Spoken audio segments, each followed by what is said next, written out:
देवर्षि नारद जी भगवान ब्रह्मा जी को बार बार नमस्कार करके कहते हैं, हे पिताश्री, आप केवल मेरे ही पिता नहीं, संपूर्ण सृष्टि के पिता हैं, क्योंकि आपसे ही संपूर्ण सृष्टि प्रकट हुई है। आपको मैं बार बार प्रणाम करता हूँ। आप मुझे वह ज्ञान दीजिए जिससे तत्व का साक्षात्कार होता है। दुर्लभ है ये विषय, भगवत तत्व का साक्षात्कार होना, एक भगवत रूप का दर्शन और एक तत्व ज्ञान। कुछ हमारे हृदय में प्रश्न है, हे पिताश्री, आपसे बढ़कर कौन ज्ञानी होगा, क्योंकि सब ज्ञान आपसे ही प्रकट हुआ है। इसलिए मैं पूछता हूँ, इस संसार का लक्षण क्या है, इस संसार का आधार क्या है, इस संसार का निर्माण किसने किया है, और जब प्रलय होता है तो संसार किस में टिकता है, प्रलय किससे होता है, ये संसार किसके अधीन है, ये संसार है क्या वस्तु, ये मेरे हृदय में प्रश्न है। आप सब कुछ जानते हैं, क्योंकि जो कुछ हुआ है, हो रहा है या होगा, उस सब कुछ आपको ज्ञान है, क्योंकि आप सबके स्वामी हैं, रचयिता है।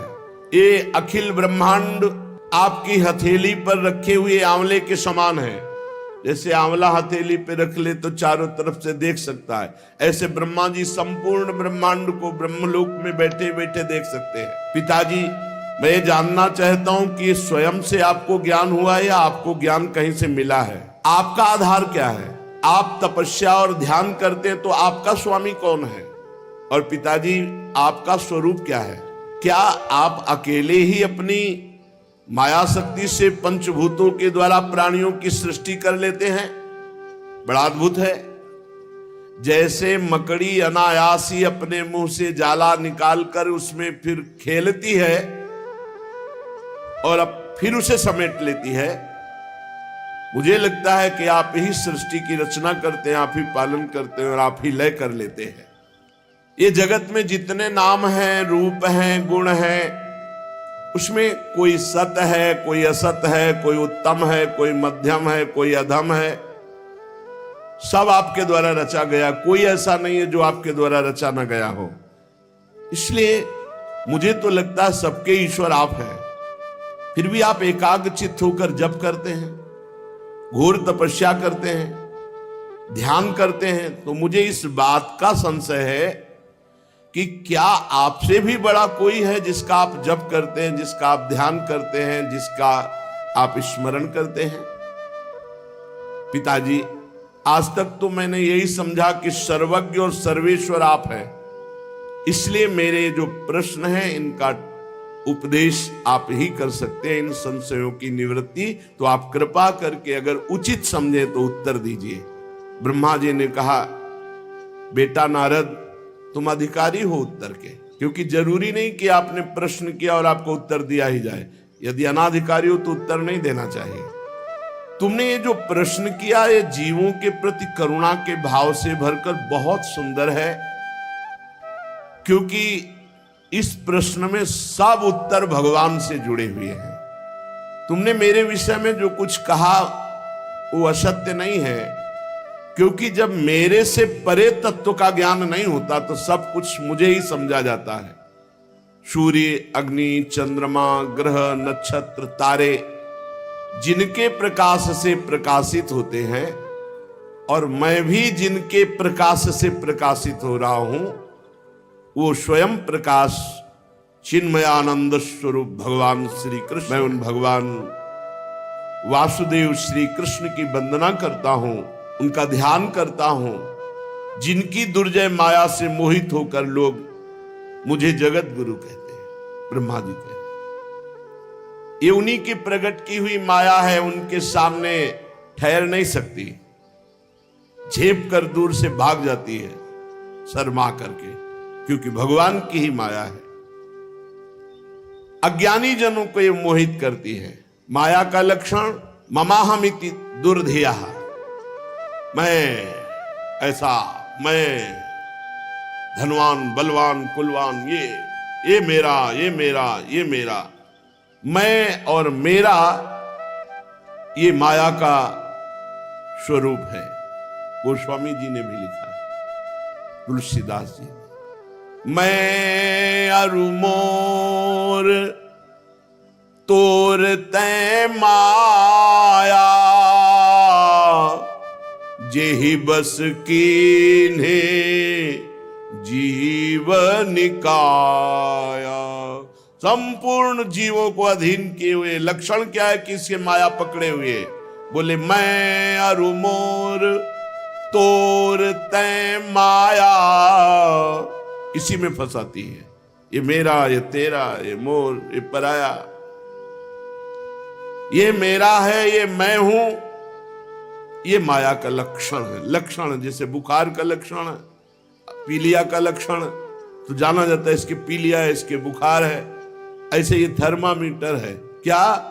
मैं के आगे जो कुछ लगा वो सब माया। सारे संसार के और मेरे एकमात्र स्वामी भगवान श्री कृष्ण हैं। मायापति भगवान ने इस संसार को कैसे रचा? एक से बहुत होने की इच्छा की। एकोहम बहुश्यामा। भगवान ने अपने को बहुत रूपों में प्रकट करने की इच्छा की। जे ही ऐसी इच्छा की ते ही माया प्रकट हो गई। इच्छा ही माया है। इच्छा रहित हो गया तो माया मुक्त हो गया।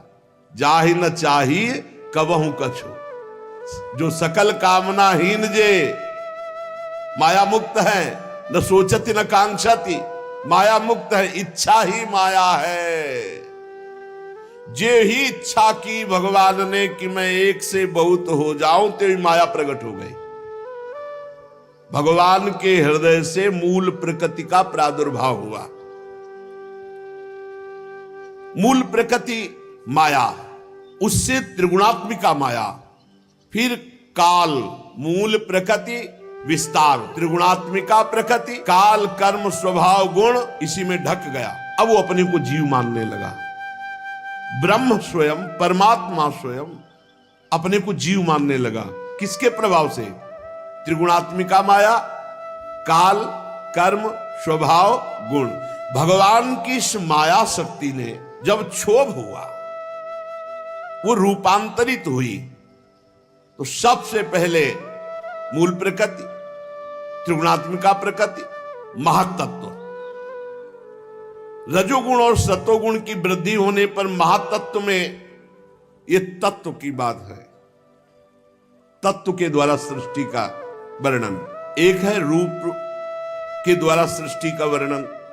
भगवान श्री हरि शयन कर रहे हैं, उनकी नाभ से कमल प्रकट हुआ, कमल से ब्रह्मा जी, ब्रह्मा से संपूर्ण सृष्टि। और ये तत्व का, नारद जी ने पूछा था तत्व का मुझे बोध, तो भगवान से, ब्रह्म से मूल प्रकृति, मूल प्रकृति से त्रिगुणात्मिका प्रकृति, सतोगुण, रजोगुण, तमोगुण, जब ये रूपांतरित हुआ त्रिगुणात्मिका प्रकृति, तो महातत्व प्रकट हुआ।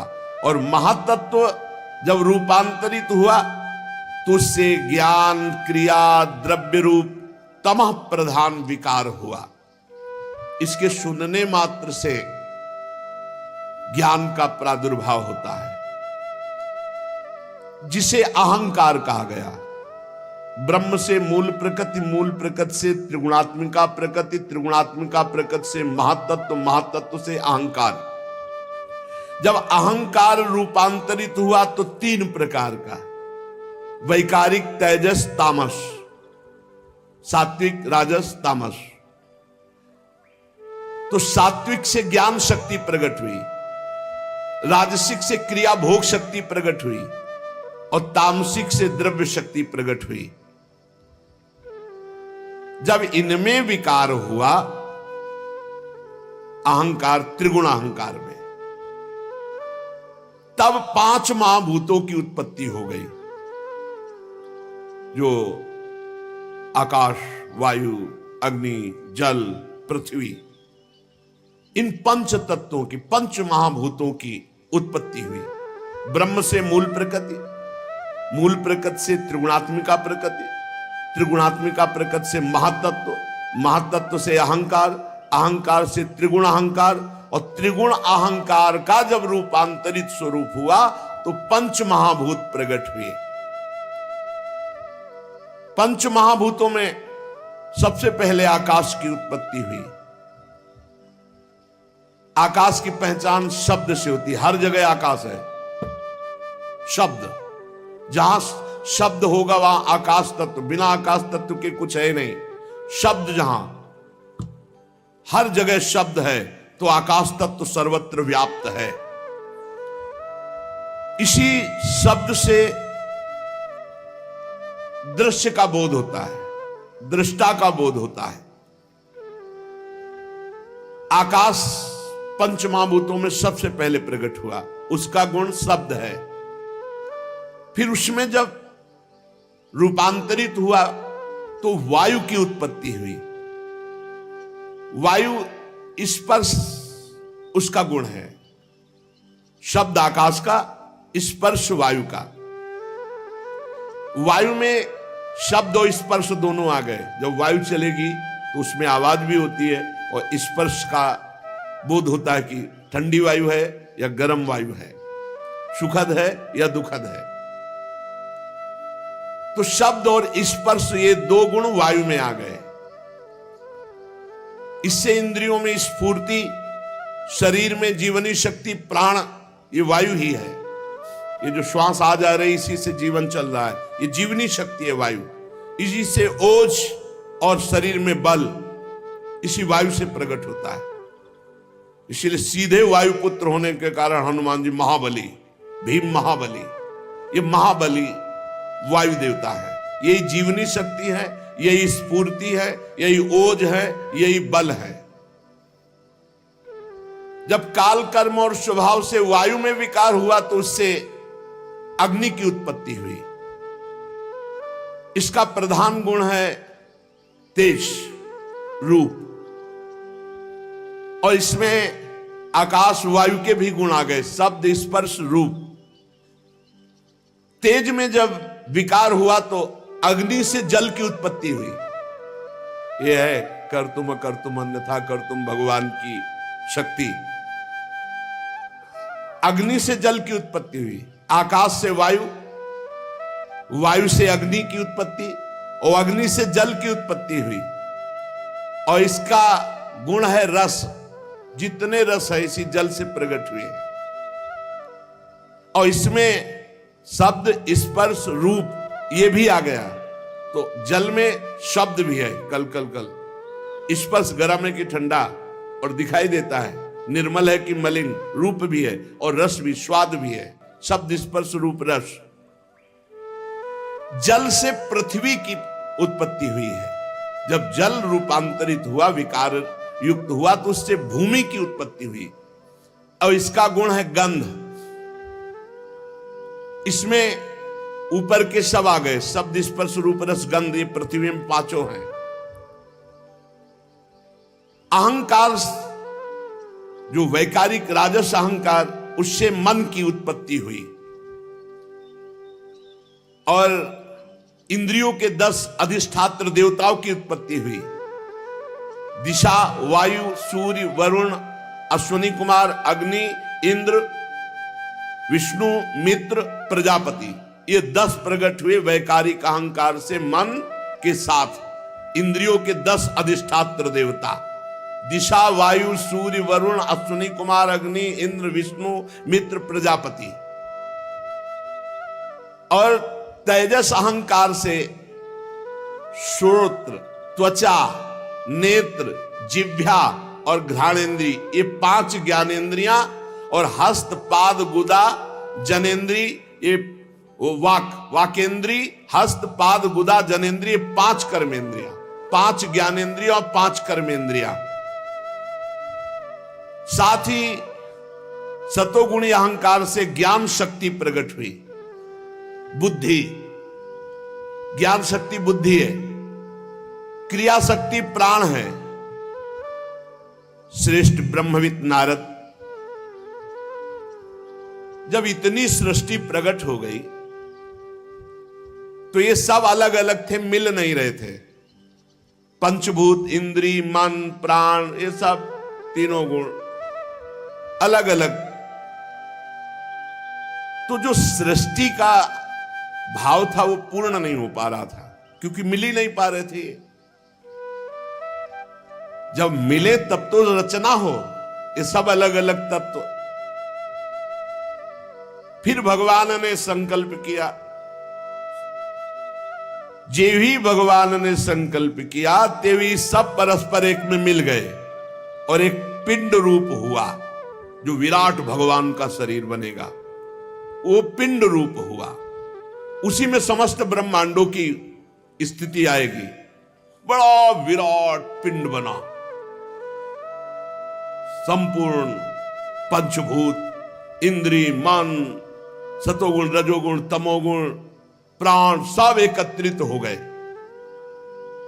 लेकिन 1000 वर्ष तक महान जल में पड़ा रहा वो पिंड, कोई चेतना ही नहीं। अब मिल तो गया पर चेतना नहीं।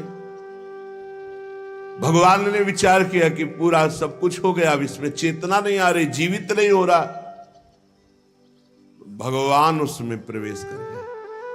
पहले भगवान ने इच्छा से सब उत्पन्न किया और उसमें स्वयं भगवान प्रवेश। ये जो स्वर निकल रहा है ईश्वर ही का निकल रहा है, सब में वही बैठा है। पिंड तो बन गया, लेकिन चेतना कौन दे? तो चेतना कौन हुआ? स्वयं भगवान। बैठा लो, तुम्हारे अंदर भी स्वयं भगवान चेतना दे रहे, वही बैठे, तुम हो ही नहीं। तुम जो अपने को शरीर लेकर के अलग मान रहे हो, ये अज्ञान है। जो ही भगवान उसमें प्रवेश हुए, विराट स्वरूप भगवान। क्या? जंघा, चरण, भुजाएं, नेत्र, मुख, सब चैतन्य, चेतना जागृत हो गई। इन्हीं में समस्त लोक प्रकट हुए। जितने लोक है ना, वो विराट भगवान के शरीर में ही। पैरों से लेकर कट पर्यंत सातों पाताल, कटी से लेकर चरण तक सातों नीचे के पाताल। भूलोक की कल्पना की गई है नाभि देश में। हम लोग मध्य में रह रहे हैं, 7 ऊपर 7 नीचे। हृदय में स्वर्ग लोक की, परमात्मा के वक्षा स्थल में महारलोक की, गले में जन लोक की, और यहां वक्षा स्थल में तपोलोक की, मस्तक में ब्रह्मलोक की। इनका प्रादुर्भाव विराट भगवान के शरीर में ही 7 ऊपर परम पवित्र लोक और नीचे के लोक। नाभि देश में ये भूर लोक। विराट पुरुष की कमर में अतल लोक, जांघों में वितल लोक, घुटनों में सुतल लोक, जंघा में तलातल लोक, एड़ी के ऊपर गांठों में महातल, पंजे और एड़ियों में रसातल और तालुओं में पाताल लोक। ऊपर के लोक, नीचे के लोक। ब्रह्मा जी कहते हैं, बेटा नारद, उन्हीं विराट पुरुष के मुख से वाणी की अधिष्ठात्री देवी सरस्वती का प्रादुर्भाव हुआ। जिह्वा से वाणी की अधिष्ठात्र देवी सरस्वती, और उसी से अग्नि का प्रादुर्भाव हुआ। मुख से भगवान के तेजोमय अग्नि का प्रादुर्भाव हुआ। कई प्रकार की अग्नियां होती है, और 7 छंद भगवान की त्वचा से प्रकट हुए। गायत्री, त्रिष्टुप, अनुष्टुप, उष्णिक, बृहति, पंक्ति और जगति, ये 7 छंद हैं। ये 7 धातुओं से प्रकट हुए। मनुष्यों, पितरों और देवताओं के भोजन करने योग्य अमृतमय अन्न, मनुष्यों को, पितरों को, देवताओं को भोजन का विभाग अन्न, सब प्रकार के रस, फल, ये सब पाने के लिए। ये पाप है जो मांस पाते हैं, घोर नरकों की प्राप्ति होती है। जो शास्त्र आदेश करता है वैसे चलना चाहिए। सब प्रकार के अन्न, सब प्रकार के रस, सब प्रकार के फल, सब्जियां आदि, ये मनुष्य, पितर, देवताओं के लिए अर्पित किया जाता है। और रस ग्रहण करने वाली रसेंद्री और उसके अधिष्ठात्र देवता वरुण भगवान, ये भगवान की जिह्वा से उत्पन्न हुए। भगवान के नासा छिद्र से प्राण, अपान, व्यान, उदान, समान, ये पांचों प्राण प्रकट हुए। वायु ये जो आ जा रही है, इससे प्राणों का संबंध। और घ्राणेन्द्री से अश्वनी कुमार प्रकट हुए। ये सब भगवत स्वरूप प्रकट हुए, ये ब्रह्मा के बनाए नहीं, ये विराट भगवान से प्रकट हुए।